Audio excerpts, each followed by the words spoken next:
Welcome to Personhood Florida's monthly live stream here on Facebook and YouTube. We are an organization that's working to protect every innocent human life, and today we have an exciting video where we're going to be talking about whether the One Big Beautiful Bill Act actually defunded Planned Parenthood.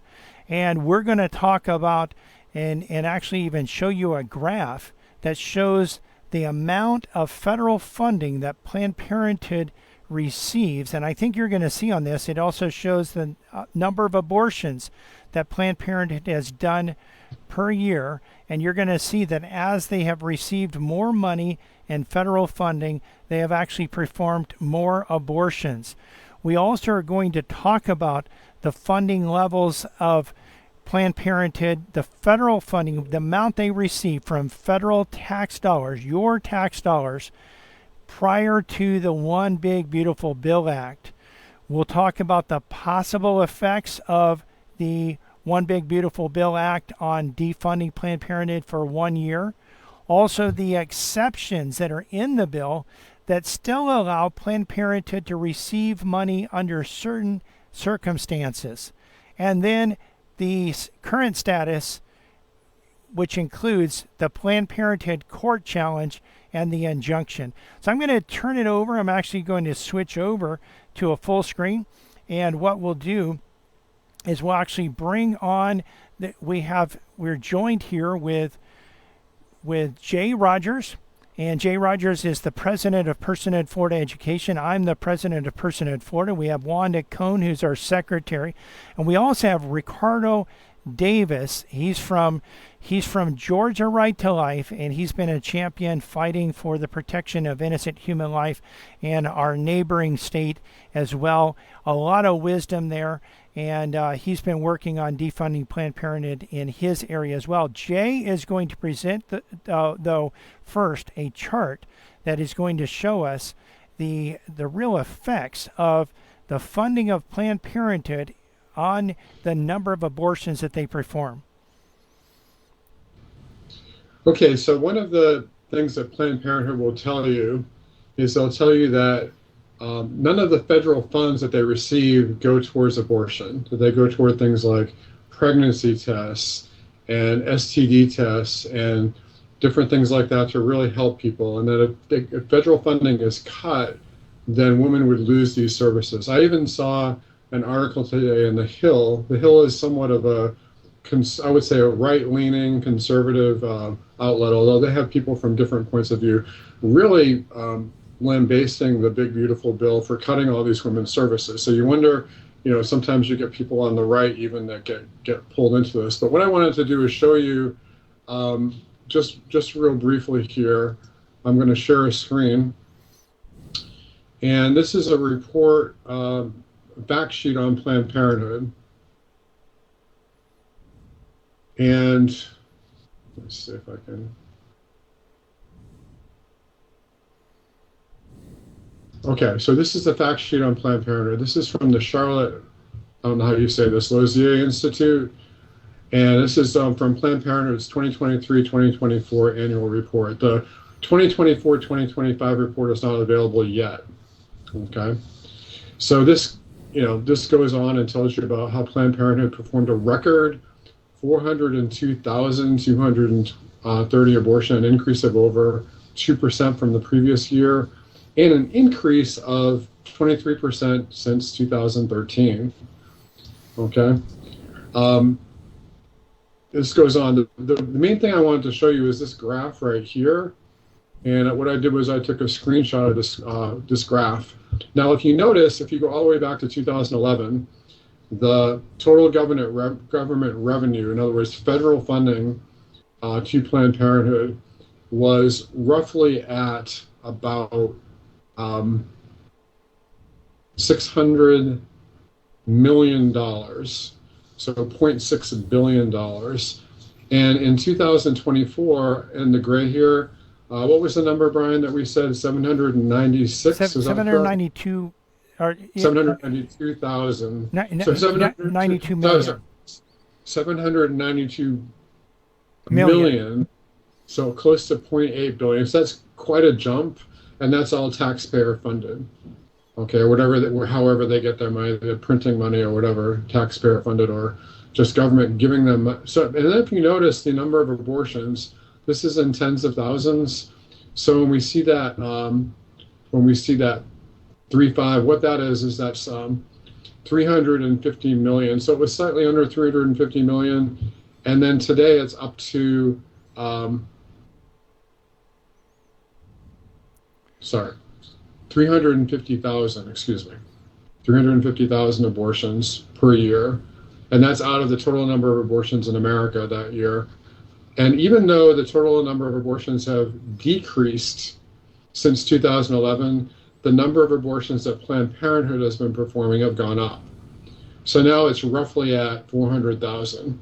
So over half of the abortions that are recorded as abortions that are reported to the federal government are performed by Planned Parenthood.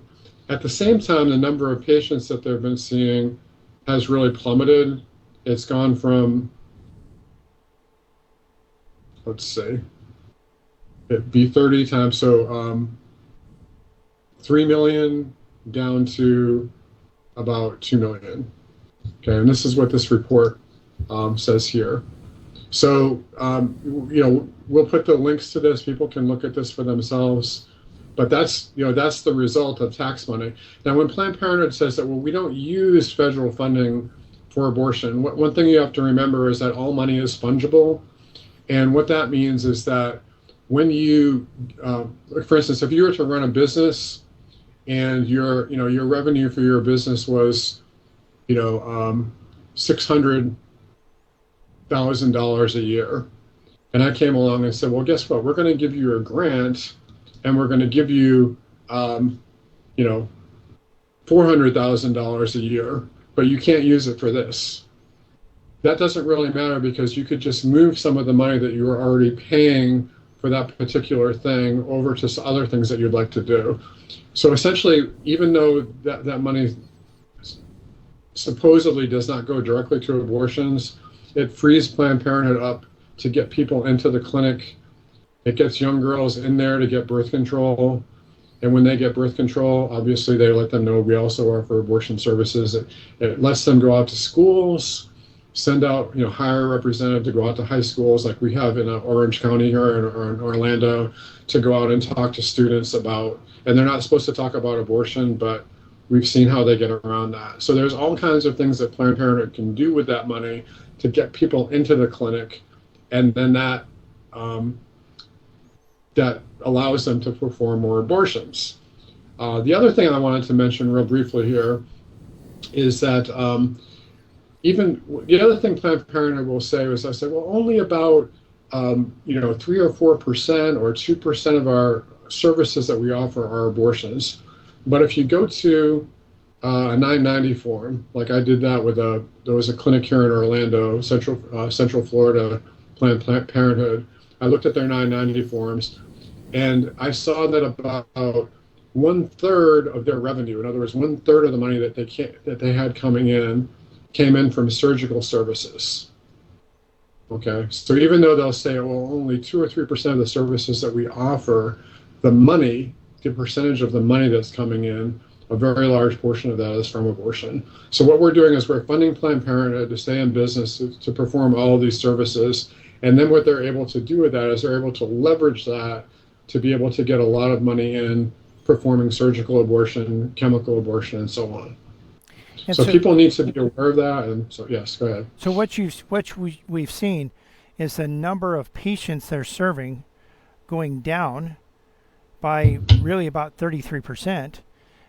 The amount of money that they're receiving going up, and at the same time the amount of money that they're receiving going up, you also see the amount of abortions, the number of abortions that they're doing. Also, it's almost you see really a rise in the number of abortions that they are performing. Yeah, exactly. That's the graph that we're looking at right now. So I'll put up links for this for people to see this And what in the video percentage, description. we can put that in the description of these videos also on Facebook and YouTube. And just if you're watching this on Facebook, the video won't be there for long on Facebook. It'll only be there for about 30 days, but the video will be there in perpetual over here on over on YouTube. And Ricardo has something to share from George Grant's book. Go ahead, Ricardo. Yes. So when you all were talking about that, I remember George Grant's book, Grand Illusions, that I guess I got the first edition. The second edition, which came out in 1992, addressed this issue in particular. And the quote, I think, is the money quote. Now, again, think about this. This was 1992. This was the status quo. And I quote, "What is not widely known, however, is that those Title X appropriations represent only a small portion of Planned Parenthood's taxpayer largesse. There are some 18 additional federal statutes, as well as hundreds of state and local measures that authorize public expenditures and support for, quote, family planning, unquote, programs, policies, and procedures.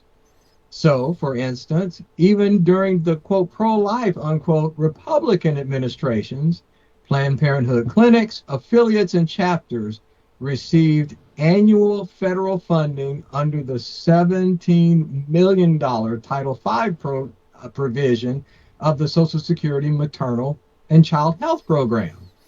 Each year, they received federal funding under the $9 million Medicaid Appropriations Bill, and that's primarily what we've been talking about with the One Big Beautiful Bill.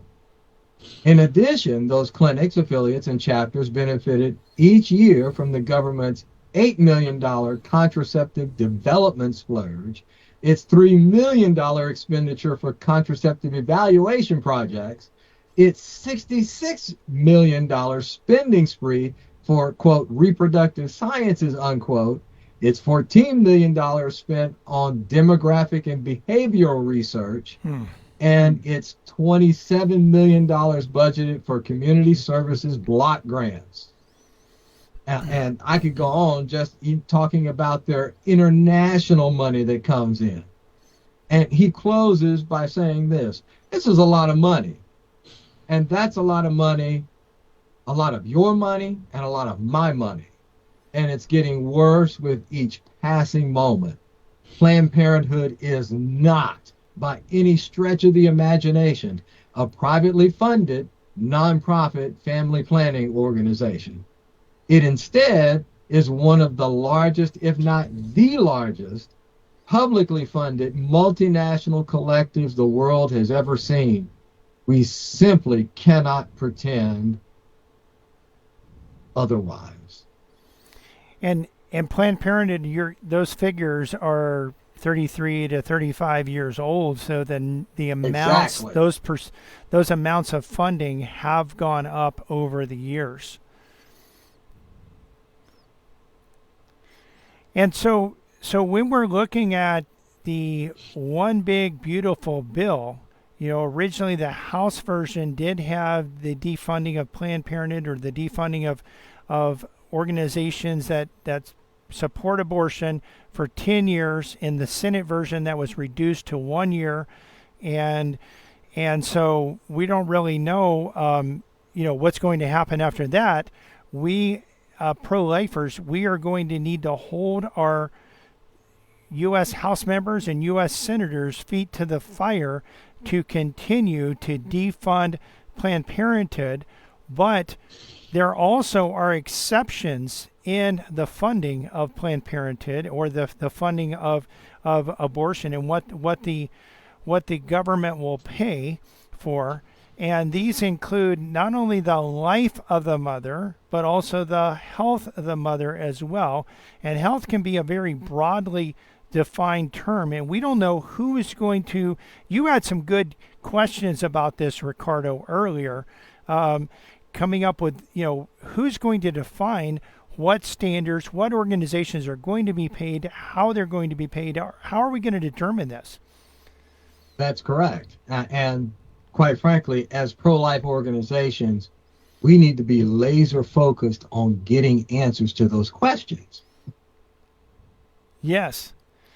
Yes. Do you want to just go over some of those questions that you presented earlier? I'll be glad to. So, for example, number one, what does the law amend the criteria, or how does the law amend the criteria by which organizations are prohibited from receiving reimbursements? In other words, I want to see the before and after. And you already mentioned one in terms of the carve-outs. Second item I had a question about was, what are the requirements used to identify the prohibited organizations? In other words, how do they come within the purview of being rejected? Next question is, what are the qualifications by which prohibited activity, in this case we're talking about elective abortions, are allowable for reimbursement? And you mentioned one of the biggest loopholes, that is the health of the mother. Another question I would have would be, who or what organization can make a claim that an organization should be prohibited from receiving reimbursement? And what does that process look like to bring a challenge?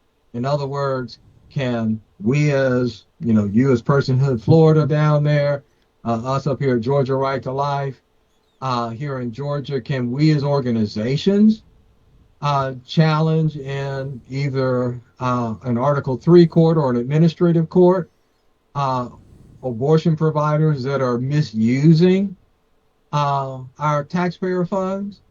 And another question I have along those lines is, which role within the federal government agency overseeing the disbursement of funds will make the determination as to whether or not an organization is prohibited from reimbursement from Medicaid, for example? Because it's one thing to say, oh, well, we made a law and it's prohibitive. I want to know who's responsible for overseeing it so that I can track to see whether or not they're doing their job. And I think the last question I had was, does the prohibited organization have the right to an administrative appeal? And what are the details of that process? So again, if I bring an administrative challenge on behalf of Georgia Right to Life against, let's say, the Planned Parenthood down in Cobb County, then does Planned Parenthood have the right to an administrative appeal? And what does the process look like so that I know if they essentially initiate that process, then I have an idea of what I must do to defend my position and hold their feet to the fire. Yes. Those are some really good questions, and a lot of this we really don't know the answer. And another thing you're thinking about, a lot of times we hear about the deep state. Yes. You have you have Congress that makes the laws, but the laws are administered by agencies. And one of the things that we've seen in the last 10 years is that there are a lot of people in these agencies. We even see it in Florida, which is a very red state. We even see people in these agencies that could be pro-abortion. So when you have someone in an agency that's pro-abortion and is either looking the other way or approving things that really shouldn't be approved, approving funding that really shouldn't be approved, could that happen? And certainly it could happen, and we're going to need to hold the Congress's feet to the fire, and really, pray for exposure of wickedness and exposure of corruption, and that type of thing. And I had a question. Some of these programs, like for example the block grants, those are ones where you not only have the federal government involved, right? But you also have your state government. So Yes. whatever state agency is essentially involved in dispersing those funds, we need to have the same level of Doge. We need to have the same level of effective appointments and oversight Sure. so that we can ensure that those administrators down the line that are reviewing these grants and reviewing these disbursements are indeed doing their job to prohibit organizations that are providing elective abortions from receiving those funds. And when you start thinking about states like California and New York and some of the other left leaning states that have even said we're going to use state funds. If you want to get an abortion, you can't get an abortion in your state. We will actually pay for you to travel to our state to have an abortion. I mean, that's just evil when you're talking about what abortion is. It's ripping a baby limb from limb, crushing that baby's skull. There are other ways that babies are killed through abortion as well. But So how come we don't have a racketeering action here? That well, I don't know if you can use RICO against a government agency, but we all know that you have not just these elective abortion providers, but also various levels of either state or local government yes, working in tandem to ensure that the slaughter of these preborn children continue. it's really sad. And when I was in Atlanta as a missionary to the preborn, I was actually arrested on the sidewalk praying because the police were working basically on behalf of the abortion clinics to actually arrest pro-lifers that were not even blocking the doors, that were just there praying on the sidewalk, peacefully praying on the sidewalk. We were even thrown into solitary confinement for having Bible studies in jail. And so even in a conservative state, even in a right-leaning state, it's important for everyone listening, whether you're in a liberal state or a conservative state, to realize that your voice has an impact and you need to stand up and you need to make sure that you're voting for pro-life legislators and that you're holding their feet to the fire, and that you're also holding their feet to the fire not only with the laws that they pass or don't pass, but also with the people that they appoint in these agencies to make sure that this money is not going to fund organizations that make their money on killing innocent human life. Agreed. And this is why personhood education is important, as we can provide that information to not just our supporters, but the general public.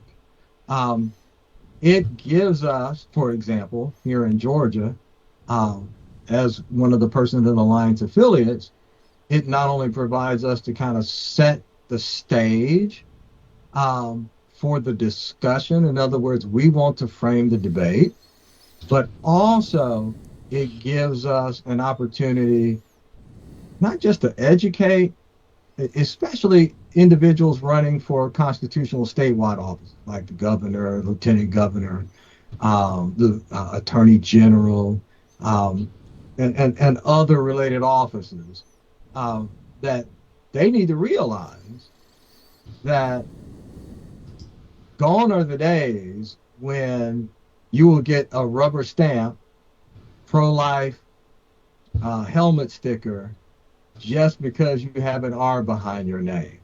We want to know, we need to see the same kind of shock and awe that President Trump brought to the table in his first 100 days. We need to see that same kind of shock and awe at the state level. Yes, to I have a protect question. innocent human life. Yes. I have a question at this point. I wanted to ask Ricardo. I'm going to put up on screen your questions that you asked. Can we get quotes from the law itself? In other words, you were talking about the Big Beautiful Bill, and the Big Beautiful Bill has provisions in it that would defund organizations that provide abortion. And you listed all of these wonderful questions here. And then you were sharing something with me earlier. You were saying that my concern is that most pro-life organizations are not willing to ask these type of questions. I don't want to put you on the spot here, but could you explain what you mean by that specifically? Well, what I mean specifically by that is that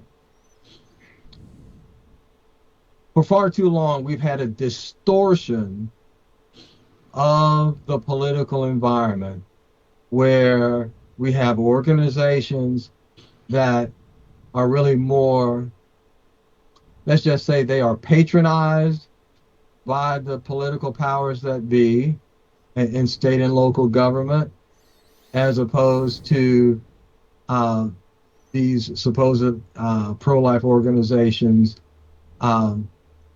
essentially being patronized by the people. In other words, those individuals who are essentially giving their blood, sweat, and tears and funds, thinking that in giving to organizations, they are working to end the killing of preborn children. But what's happening is we just keep electing primarily Republican officials that essentially just keep kicking the can down the road. In other words, there's not the level of courageous action where it can be taken. You know, people always talk about, oh, well, politics is the art of the possible. Well, you know what, ladies and gentlemen, ever since I was part of the Reagan Revolution in the 80s, the Republicans have been talking about defunding programs, shutting down, for example, the Department of Education. And how long did it take for a Republican to have the guts to do it? That's what I'm talking about, Jay. We need to demand more, which means we need to make sure that, especially amongst the Person Alliance affiliates, we are helping educate the public as to how things actually get done, and then show them how their current elected government is underperforming regarding their expectations. Would you also say that there are some pro-life organizations that are giving a false sense of victory, that, well, we just defunded Planned Parenthood? And in reality, it's a little bit too early to say what has happened because we don't know yet, but what do you think has happened? Have we defunded Planned Parenthood already? Well, no. We will know. It's like, how's the old saying go? If you chunk a rock into a pack of dogs, the one that whelps is the one that got hit. Well, we will know when the financial screws are really being turned on Planned Parenthood, because they will loose the hounds to do everything they can to protect their federal funding. So from my estimation, it's way too early to claim victory. Just like, for example, with the laws that were passed either shortly before or shortly after Dobbs, and in particular when those laws survived all their constitutional challenges after Dobbs, that everyone was claiming. You remember that picture of George Bush on the aircraft carrier with the big banner saying "Mission Accomplished"? Yes. Well, see, here in Georgia, with regard to our current abortion restrictions, all we do is just show the graph of the state of Georgia's own statistics that show that after our Life Act survived its challenges with regards to its abortion restrictions, has not slowed down the increase of abortions here in the state of Georgia. So again, that's part of the what I call And I'm not here to, essentially badmouth people. What I'm trying to do is help people understand that, what they think and what they've heard, whether directly or indirectly, isn't what's happening. And I'll give you a quick example. We were at the 2025 Georgia GOP State Convention. Georgia Right to Life had an exhibitor booth there. And we were presenting this. We had a big billboard that essentially illustrated what has been happening since 2002 here in the state of Georgia. And I kid you not, there were people, and these are like the cream of the crop GOP activists. They have, as it were, gone through the gauntlet to become delegates. They spent quite a bit of money to participate in the process. And some of them, when they saw the big poster board illustrating the increase in abortions here in Georgia, their breath was taken away. Wow. They thought, and I kid you not, there was a doctor that was there that came by, and she was beside herself when we showed her where the stats came from the Department of Public Health. Wow. Wanda, I was wondering if you could speak a little bit about the health of the mother, the life of the mother, these exceptions. Is there ever a reason why a preborn child in the womb should be sliced limb from limb and have her skull crushed to save the mother's life? The answer to that is no. There's never a reason to have to do that. There's many doctors that have said that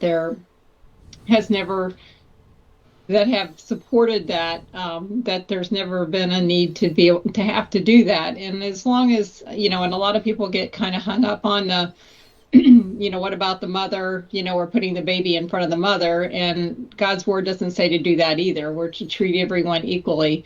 And I think that as far as women who have some health risk, as long as the doctor's trying to save both the mother and the baby, it's not even, my understanding is, not even really considered, quote, abortion, as long as he's trying to save both of them. And in any of those cases, to tear apart a baby is never going to be easier on a mother's health. Right. Even in a case where there's where some intervention's needed. But I think there's a big misnomer there, and people are afraid to support no exceptions because they're afraid women are going to be dying because of this, and that's just not true. So I think the opposite. There are times where a baby may need to be delivered prematurely, right? Right. But right. that's very Yes. different than purposely killing the baby. And Well, real see- doctors try to save both lives. Both of Well, them. see- Yes. Because we need to make sure, let's make this very easy for people.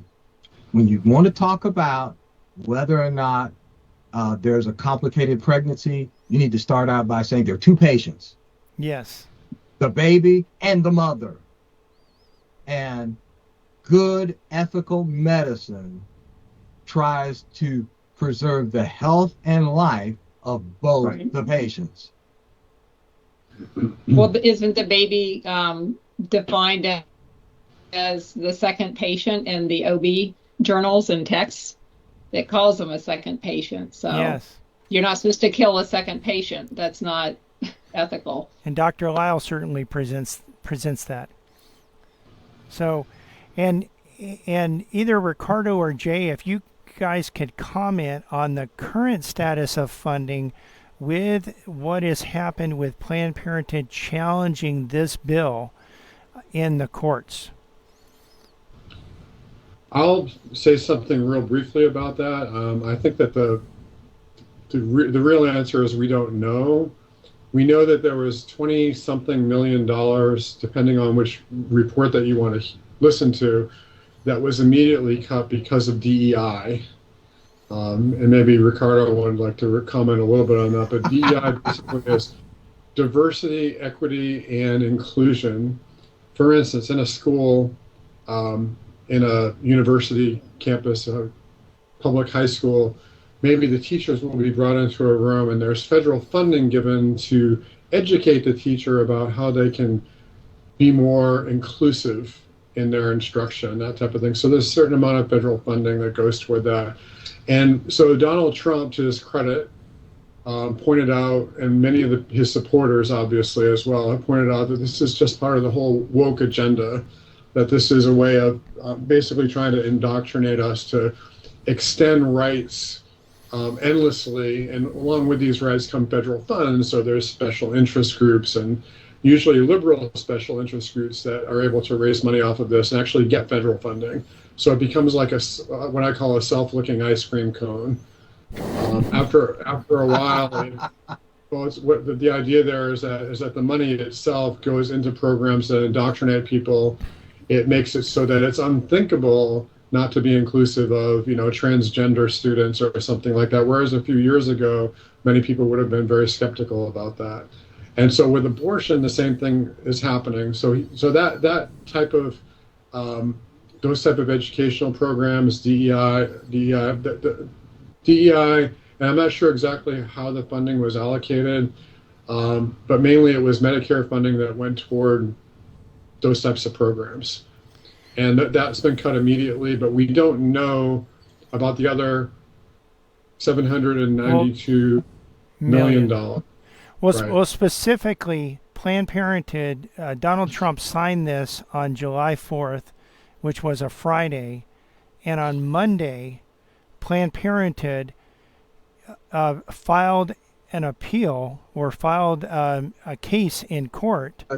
Right. They sought a temporary restraining order. They found a friendly judge, Tawani, over in the District of Massachusetts, and she granted a temporary restraining order the Monday after, directing the Department of Health and Human Services to ensure that Medicaid funding continues to be dispersed. And was this injunction only for the citizens under her jurisdiction, or was this one of those nationwide injunctions where a local judge or a federal judge that is supposed to be over just a certain region actually impacts the entire nation?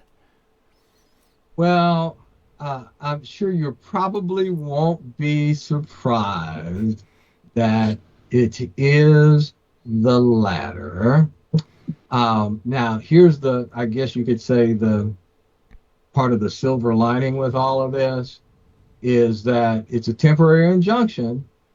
It lasts for just 2 weeks.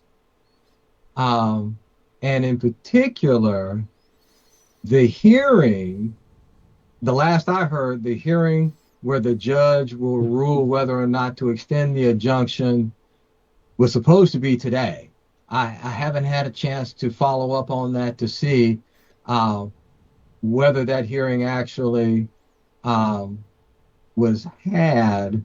And quite frankly, I'm hoping that somehow, some way, the Department of Justice is going to step up to the plate and deal rightfully with this before the U.S. Supreme Court.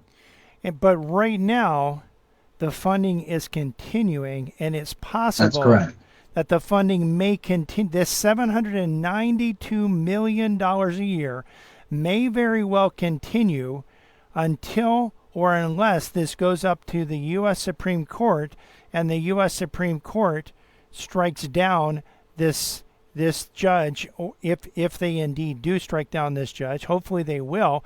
But how long could that take? Could they kick the ball down, the can down the road? They're not even in session for a while. They're not going to be in session for a while, I don't think. I've never really known them to come back to session just for a particular case. Well, see, this is why when we were chatting about this earlier, this really is about running out the clock. Yes. Doing whatever they can legally to tie it up in court so that they can continue, as long as they can get a favorable judge that will allow them essentially an injunction that will allow the funding until the case is litigated. Because you're looking at $792 million cut for 1 year with certain exceptions. So we don't know how much of that's still going to be allowed or not, after that ban is in place. We know that probably some of it's going to be allowed during that time. We don't know how much is going to be allowed during that time, but $792 million is cut for 1 year, and currently the cut is not in effect at all. And so what you're going to have is really the funding continuing as the case is fought out in the court. And what portion of that 1 year ban is this going to be fought in the court? We don't know how long this will actually be fought. Could it be that we spend quite a bit of that year actually trying to decide whether they're going to receive the funding or not? And right now they're receiving the funding. Well, I think, Brian, in particular, now's the time for us in the states to turn up the heat on our attorney general's offices. Yes. And as well, because you know what? I mean, yes, everybody wants to focus on the federal stuff. We need our attorney generals to come up to the plate and say, you know what? The Supreme Court has already struck down this kind of over-the-top, unconstitutional behavior. We need to make sure that, you know what? All our states, especially those states, I might add, who have attorneys general who are holding themselves out as pro-life candidates, either for re-election or for election. And we need to have them say, hey, are you going to put your name on the line in calling for action to deal swiftly with this unconstitutional injunction? That's right. And we want to thank everyone for joining in and watching this video. Please share this with your friends. Please share it with your, all of your friends. Share it on social media. We are Personhood Florida. And I know if you're listening in another state, maybe you're watching in another state, Ricardo's from Georgia. There are groups like ours in states throughout this country. If you want to be involved in ending abortion in your county, in your state, in this nation, contact us. You can comment in the comment sections on our live videos. You can also send us a message on Facebook. You can go to our website, personhoodflorida.com. You can email us from there. And we want to encourage you to stand for the protection of every innocent human life, and really to stand for defunding Planned Parenthood. We have shown in this video, in this presentation, we have shown that there is a clear and direct correlation to the amount of federal funding that Planned Parenthood receives and the number of abortions they provide. And they are the leading abortion provider in the nation and even in the world. And I can tell you, from my standpoint, I don't want one penny of my tax dollars going to fund Planned Parenthood. If you want to be involved in what we're doing, we definitely encourage you to pray, but also connect with us. Go to our website, personhoodfl.com. Send us a message. Send us an email from there. Message us on Facebook. Comment in the live videos on Facebook and YouTube. If you're watching this after the fact, you can still comment. You can still get in contact with us, and join us in the effort to defund Planned Parenthood and to protect every innocent human life in our area. We want to encourage you to join us also, and again, share this with others as well. And Brian, if I could